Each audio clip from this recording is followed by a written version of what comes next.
Yet at the same time, Russia itself wants to use foreign fighters in that war. I mean, that's the sort of perfidy of the situation. And the reports are that they've recruited some 16,000. Nobody can confirm those numbers, right? And they're paying them people that will fight from Libya, from Syria. Chechnya, by the way, is not a foreign fighter because they are Russian. That is a Russian enclave. That's right. But yeah, there you have these 16,000.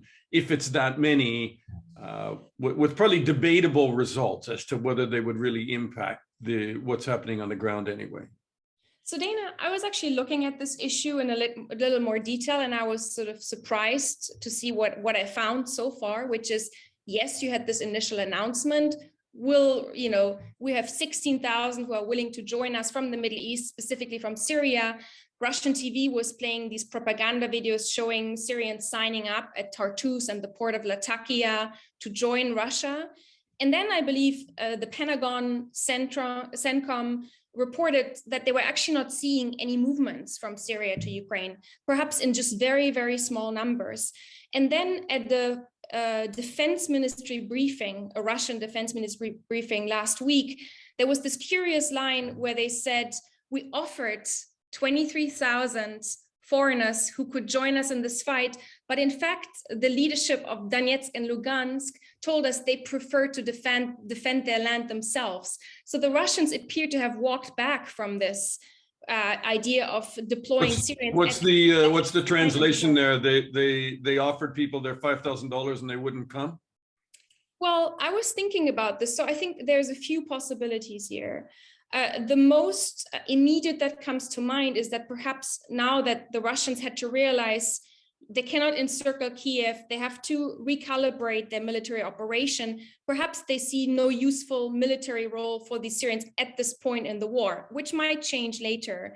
Perhaps there's a sort of logistical challenge in moving these fighters from Syria to Ukraine, as you're already kind of very much challenged with this operation.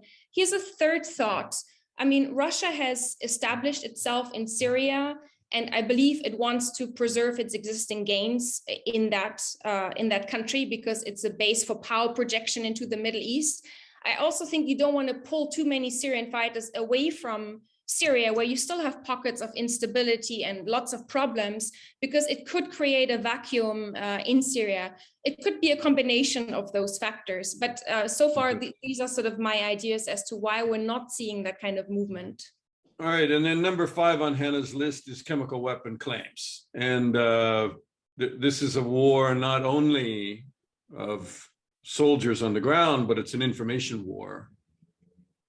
That's right. So again, a parallel to Syria. In Syria, the Russian military has for years warned against those so-called false flag chemical attacks to be conducted by armed groups with the purpose of blaming them on the Syrian government or on Russia by extension, drawing in a Western response.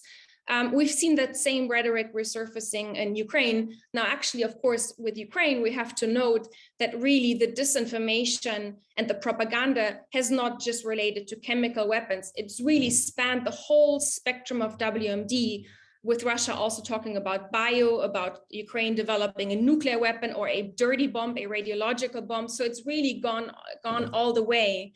The fear on the Ukrainian side and among Western governments has been that Russia would engage in that kind of rhetoric in order to create a pretext to then use a chemical weapon in Ukraine itself.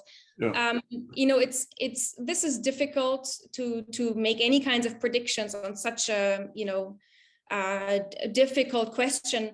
But there are a lot of chemical weapons experts in Britain and in the U.S. Who believe, number one, Russia has the ability, because we've seen their deployment of Novichok abroad.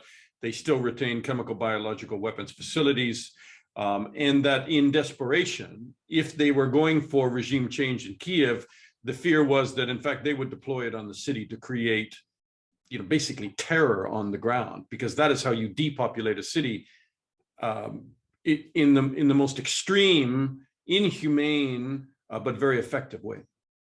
That's right, Dana. To your first point, now, let's not forget that Russia completed its own chemical disarmament under supervision of the OPCW, the Organization for the Prohibition of Chemical Weapons, in 2017. But the United States State Department has declared Russia in non-compliance, in violation with its obligations under the Chemical Weapons Convention ever since. It's doubted. And the OPCW, as I understand it, has not been able to get in there since the deployment of Novichok, which was used domestically, which was used in Salisbury and elsewhere. That's right. That's right. So basically, after the poisoning of Alexei Navalny in the fall of 2020, the OPCW has really been trying very hard to get to an agreement with the Russian Federation to send what's called a technical assistance mission into Russia to investigate what actually happened there. But no agreement was reached with the Russians because they've basically been stalling. So it's essentially impossible for the OPCW to verify what kind of chemical weapons Russia might still have. Then regarding your point as to whether the Russians could calculate that the use of such a heinous weapon could serve them militarily, I agree with you that, you know, once you move into a war of attrition and you want to wear down a population over time, create terror. I mean, this is how the Syrian government used chemical weapons in Syria. It was very much enmeshed with its conventional campaign of punishment of a sort of population in enemy territory, wearing them down with indiscriminate bombing, sieges plus chemical weapons.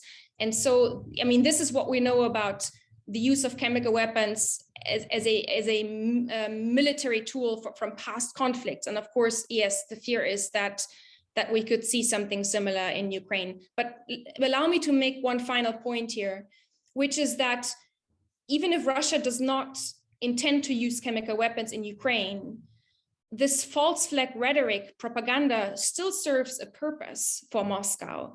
I think, first of all, it sustains this domestic narrative that a WMD threat is emanating from Ukraine, hence the need for this preventive, quote unquote, special military operation.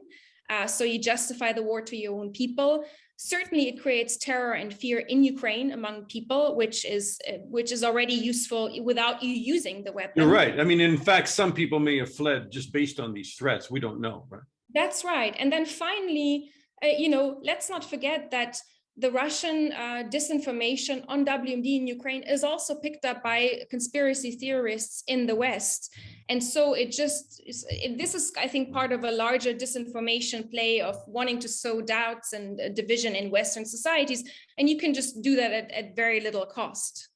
You have lots of conversations with strategic people when it comes to nuclear weapons. What do you think the West's response would be if a tactical weapon was deployed in Ukraine? It's a very good question. We don't know for sure, I think, how NATO would react to the use of such a weapon. We would be in. Does that mean that NATO doesn't know either? I mean, that they would have to react quickly, I assume, because yes, this is a strategic threat to Europe. Yes. And I would think that they would have a plan in place. And yet we hear behind the scenes, there's a lot of planning, formation of special planning groups at the White House, at the National Security Council, and that I think that NATO doesn't have a plan. I think they don't have a plan. Dana, I'll be honest, I don't know. I've thought through this question myself. I'm not convinced that if we were to see the use of a Russian tactical weapon inside Ukraine or even beyond Ukraine, we would necessarily see a nuclear response by NATO. Certainly, if such a weapon is used in Ukraine, we might not see a nuclear response because it's not NATO territory. Would we see a very harsh conventional response? It's a good question. I mean, so far the line has been very clear from NATO that as long as this conflict doesn't, touch NATO territory, we will not get militarily involved. But I'm sure folks must be having these conversations right now about the what if.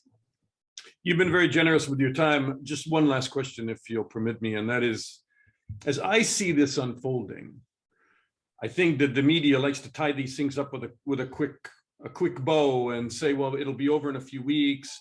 They're moving. Negotiations look positive. Ukraine has made certain, promises of demilitarization, with guarantors and a neutral state, non-nuclear. But given Putin's past, it seems to me he wants a bigger victory than that. And he may not get one, but he has some time to go here before maybe he realizes that, and that this could go on. What's your estimate? Months? Years?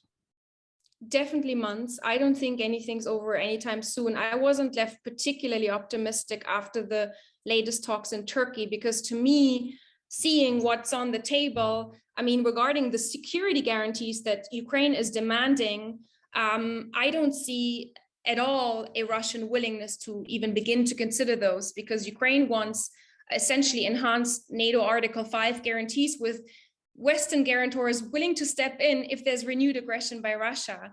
How Russia could accept that, I fail to see. Then there's the question over territorial claims where, yes, the two sides say we'll leave the Crimea to be negotiated over the next 15 years.